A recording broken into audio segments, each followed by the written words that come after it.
The letter sat on my kitchen counter like a guillotine, its red ink screaming final notice. Rent was overdue. Again. 3 months to be exact. I'd been dodging Mr. Dalton's calls, hoping for a miracle, but miracles don't come for women like me. Not in this crumbling apartment with its crumbling lights and peeling wallpaper.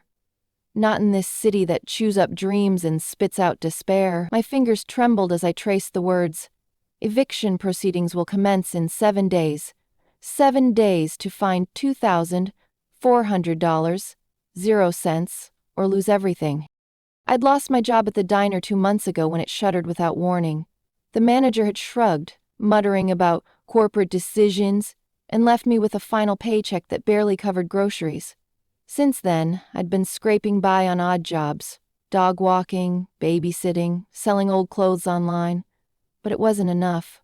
Not for rent, not for my sister Ellie's college tuition, not for the life I'd promised her after Mom died. Ellie was 19, brilliant, and counting on me to keep us afloat. I couldn't let her down. Mr. Dalton, my landlord, was a hulking man with eyes like polished obsidian, cold, unyielding, and always watching. He'd been oddly patient, letting my late payments slide with a tight-lipped smile that never reached his face. "We'll work something out, Claire," he'd say, his voice smooth as oil. I hated how he said my name, like it was something he owned. But desperation makes you ignore red flags, and I was drowning in them. That morning he knocked. Not a polite tap, but a heavy thud that rattled the doorframe. I opened it, clutching my robe, my stomach twisting. He filled the doorway, his tailored suit out of place against the chipped paint of my hallway. "Claire," he said, that smile creeping across his face. "We need to talk." I invited him in, though every instinct screamed to slam the door. He sat at my wobbly kitchen table, the eviction notice between us like a loaded gun. "You're in a bind," he said, leaning back, "but I'm a reasonable man. I don't want to see you and your sister on the street." I swallowed. "I'm trying, Mr. Dalton. I just need a little more time." "Time's a luxury, Claire. But I've got an idea." His eyes gleamed and my skin prickled. "A favor, let's call it. You host a dinner for a few of my business partners. Cook something nice, smile, make them feel welcome. Do that, and we'll call it even for this month's rent." I blinked, relief warring with unease. A dinner? I could do that. I wasn't a chef, but I could whip up a decent lasagna. Just a dinner? I asked, searching his face for the catch. "Just a dinner," he echoed, but his smile widened, showing too many teeth. "Friday night. I'll send you the details." He left, and I exhaled, telling myself it was a lifeline. A weird one, sure, but I'd cooked for strangers before. How hard could it be? Still, as I watched his sleek black car pull away, a chill lingered. I shook it off, blaming my nerves. I had a plan now. I'd make it work. Friday came too fast. I spent my last $50, 0 cents, on ingredients, pasta, tomatoes, a bottle of cheap wine. Ellie was at a study group, thank God. I didn't want her around for this, though I hadn't told her why. She thought I'd found a side gig. "You're amazing, Claire," she'd texted, with a heart emoji. I clung to that as I set the table, my hands shaking. At 7 p.m., the doorbell rang. I smoothed my dress, a modest black one I'd worn to Mom's funeral, and opened the door. 3 men stood there, none of them Mr. Dalton. They were older, maybe late 40s, in expensive suits that screamed money. The tallest one, with a salt and pepper beard, grinned. "You must be Claire," he said, his gaze sliding over me like I was the meal. I forced a smile. "Welcome. Come in." They filed in, their cologne heavy and cloying. The second man, bald with a gold watch that glinted under the lights, barely looked at me. The third, wiry with a nervous tic, kept glancing at the door. I led them to the dining room, my heart hammering. Where was Mr. Dalton? He'd said he'd be here. "Dinner's almost ready," I said, gesturing to the table. "Lasagna. I hope you like it." The bearded man chuckled. "Oh, we're not here for the food, sweetheart." My stomach dropped. I laughed, thinking it was a joke, but their eyes didn't laugh back. The bald one leaned forward, his watch ticking loudly in the silence. "Dalton said you're accommodating." "Excuse me?" My voice was sharper than I meant, but panic clawed at me. I gripped the back of a chair, my knuckles white. The wiry man shifted, uncomfortable. "Let's not scare her, Vince," he muttered, but Vince, the bearded one, just smirked. I forced myself to stay calm. "I think there's a misunderstanding. Mr. Dalton said this was a business dinner." "Oh, it's business," Vince said, his voice low. "Very profitable business." The oven timer buzzed, saving me. "I'll check on the food," I stammered, fleeing to the kitchen. My hands shook as I pulled the lasagna out, the heat doing nothing to warm the ice in my veins. Their voices drifted through the doorway, low and conspiratorial. I caught fragments. "Dalton's got a knack for picking them, and she's perfect." Then, the wiry man's voice, quieter. "She doesn't know the real deal yet." My breath caught. Real deal? What the hell was going on? I set the lasagna down, my mind racing. I needed to get them out of here, but how? I was one woman against 3 men, with an eviction notice hanging over my head. And Mr. Dalton, where was he? Watching from somewhere, laughing at my naivety? I glanced at my phone on the counter. I could call the police, but what would I say? My landlord tricked me into hosting creepy guys for dinner? They'd laugh me off. Ellie's text glowed on the screen, that stupid heart emoji mocking me. I had to protect her. I had to figure this out. Taking a deep breath, I grabbed the lasagna and walked back to the dining room, my smile plastered on like a mask. "Dinner's served," I said, my voice steady despite the storm inside me. Vince's eyes locked onto mine, predatory and knowing. "Let's eat," he said, but his tone said something else entirely. As I served them, my mind screamed one question. What had I just walked into? The dinner dragged on, each bite of lasagna tasting like ash in my mouth. Vince and his friends ate slowly, their eyes never leaving me. The wiry man Paul, I'd learned, kept fidgeting, while the bald one Gregory sipped his wine in silence, his gold watch catching the light like a warning. I kept up the small talk, my voice brittle, asking about their business to fill the suffocating quiet. They gave vague answers, imports, real estate, investments, lies, probably. Mr. Dalton still hadn't shown up, and his absence felt like a noose tightening. When they finally left, I locked the door and sank to the floor, my knees weak. The apartment smelled of their cologne, a reminder of the violation I couldn't name. I wanted to call Ellie, to hear her voice, but I couldn't drag her into this. Instead, I dialed Mr. Dalton. It went to voicemail. "What the hell was that?" I hissed into the phone. "You said dinner, not whatever this was. Call me back." He didn't. Not that night. Not the next morning. By noon, I was pacing, the eviction notice glaring from the counter. I needed answers. I marched to his office, a sleek building downtown that reeked of money. His receptionist, a bored woman with perfect nails, buzzed me in without a word. Mr. Dalton sat behind a mahogany desk, his smile as oily as ever. "Claire," he said, gesturing to a chair, "you did well last night." "Did I?" My voice shook with rage. "Your friends were inappropriate. They said things. What was that about?" He leaned back, unperturbed. "A test. My partners needed to see if you're suitable." "Suitable for what?" I snapped, my nails digging into my palms. He stood, circling the desk like a shark. "Let's be honest, Claire. You're broke. You can't pay rent, and your sister's tuition is due soon, isn't it?" I checked. His words hit like a slap. "I'm offering you a way out. My partners liked you. They're willing to cover your rent, maybe more, if you keep them entertained." I stared, my mouth dry. "You're pimping me out." He laughed, a sharp bark. Don't be dramatic, it's a transaction. You provide companionship, they provide security, everyone wins. Companionship? I spat. That's not what they wanted. They won't touch you unless you agree, he said, his tone mockingly gentle. 1 evening a week. Think about Ellie. You want her to drop out? End up like you, scraping by? I wanted to scream, to throw his desk lamp at his smug face, but his words sank in. Ellie.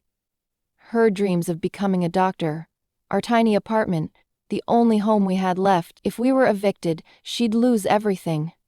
I'd lose her. I'm not a prostitute, I whispered, more to myself than him. Of course not, he said, sliding a contract across the desk. This is just an arrangement. 1 evening to start. If you're uncomfortable, you walk away. I didn't touch the paper. Who's the client?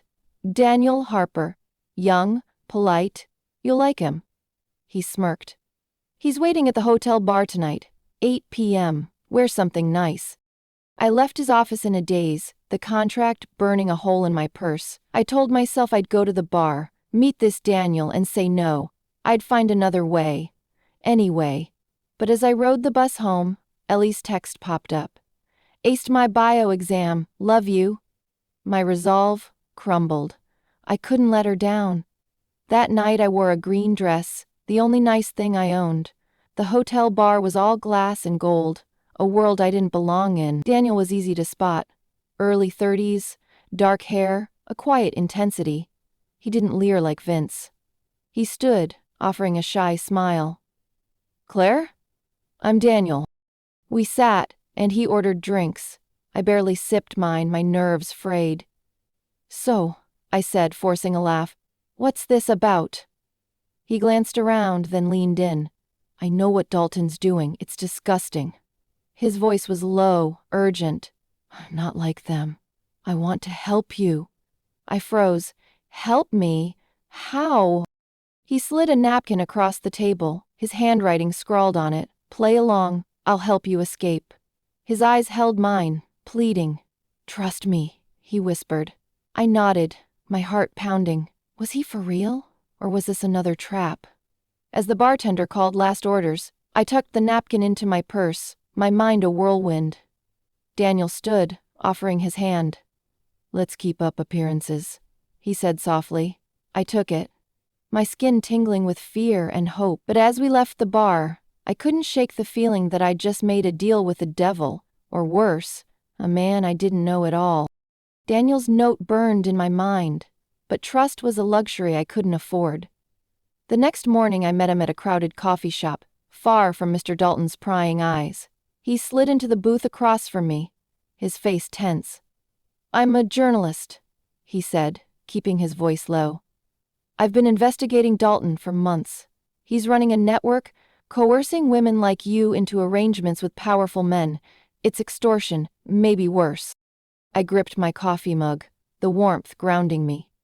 Worse? He hesitated. Some women disappear. I need evidence to take him down. Will you help me? My stomach churned. Help him? That meant playing Dalton's game, pretending to be his pawn while secretly betraying him. It was dangerous, insane, even, but the alternative was letting Dalton win. What do I do? I asked. Keep going to the meetings. Record what you can. I'll get you a hidden mic. He slid a burner phone across the table. Use this to contact me. Dalton's paranoid, he checks phones. I nodded, my throat tight. That night, I went to another dinner, this time at a penthouse owned by Vince. The hidden mic was a cold weight against my skin. I smiled, poured wine, and laughed at their crude jokes, all while recording their boasts about deals and favor. Vince mentioned a ledger where Dalton kept records. My heart raced. If I could find it, we'd have proof. The next week was a blur of fear and deception. I dodged Dalton's suspicion, flirted just enough to keep him satisfied, and passed recordings to Daniel. But the closer we got, the more reckless I became. One night, I snuck into Dalton's office while he was at a meeting. The ledger was in a locked drawer, but I jimmied it open with a paper clip, my hands shaking. pages of names, dates, payments, and one name, Laura Bennett, crossed out with missing scrawled beside it. I snapped photos, but footsteps echoed in the hall. I shoved the ledger back, my heart in my throat. Dalton appeared, his eyes narrowing. "Clara? What are you doing here?" "I got lost," I stammered, clutching my purse. "Looking for the bathroom." He stared, his smile cold. "Careful, Claire. Curiosity's dangerous." Daniel pulled me out of the fire, distracting Dalton with a fake emergency call, but the damage was done. Dalton was watching me now, his patience thinning. As I lay awake that night, the ledger's words haunted me. Missing. Was Laura dead? Was I next? And Daniel, could I really trust him? His burner phone sat silent, and doubt crept in. What if he was playing me too? Daniel vanished. No calls, no texts, nothing. I sent a message to the burner phone. "Where are you?" Hours later, a reply came. "Stop digging. Or else." My blood ran cold. Was it Daniel? Or had Dalton found the phone? I was alone, and the walls were closing in. Things got worse. Ellie called, her voice shaking. "Some guy was outside my dorm, Claire. He knew my name." I told her to stay with a friend, but panic consumed me. I went to the police, clutching the ledger photos, but the detective, a friend of Dalton's, laughed me off. "Sounds like a landlord-tenant dispute," he said, tossing my evidence aside. Desperate, I tracked down Rebecca, another name from the ledger. She met me in a diner, her eyes hollow. "Dalton's untouchable," she whispered. "He owns cops, judges, everyone. Laura tried to fight him, and now she's gone. Run, Claire. Now." I wanted to, but where? I had no money, no allies. That night I packed a bag for me and Ellie, planning to catch a bus out of state. But as I zipped it shut, headlights pierced my curtain. I peeked outside. Dalton's black car idled in the street, its engine a low growl. My phone buzzed with a text from an unknown number. "You can't run." I froze, my breath shallow. The car's door opened and a figure stepped out. Not Dalton Vince, his grin visible even in the dark. He didn't approach, just stood there, watching. A warning. My hands shook as I dialed Rebecca, but her line was disconnected. Had they gotten to her too? I sank to the floor, clutching Ellie's old stuffed bear. I'd dragged us into this nightmare and now there was no way out. Or was there? The ledger photos were still on my phone. If I could get them to the right person, maybe I could end this. But who? Daniel was gone, Rebecca was unreachable, and Dalton's reach seemed endless. As Vince's car finally pulled away, I made a choice. I'd fight, even if it killed me. For Ellie. For Laura. For every woman in that ledger. Rebecca wasn't gone, she'd been hiding. I found her through a mutual contact, and together we uploaded the ledger photos to a whistleblower site. The internet exploded. Hashtags like Dalton's victims trended, and reporters swarmed. Dalton's empire began to crack. Daniel reappeared, bruised but alive. He'd been grabbed by Dalton's men, held in a warehouse until he escaped. "I never betrayed you," he said, his eyes pleading. I believed him, mostly because I had no one else. We worked with a rogue cop who hated Dalton, building a case. My recordings, the ledger, Daniel's research, it was enough. Dalton was arrested, his smirk finally gone as cameras flashed. But victory was bittersweet. Dalton's allies, men like Vince, were still out there, their names in the ledger but untouchable for now. They sent threats, anonymous calls, shadows outside my new apartment. I moved Ellie and me to a small town, hoping for peace. We were healing, slowly. Ellie started classes again, and I got a job at a bookstore, the quiet soothing my nerves. Then, one night as I unpacked the last of our boxes, a note slipped under my door. No envelope, just a scrap of paper in sharp handwriting. "You can't hide forever." My heart stopped.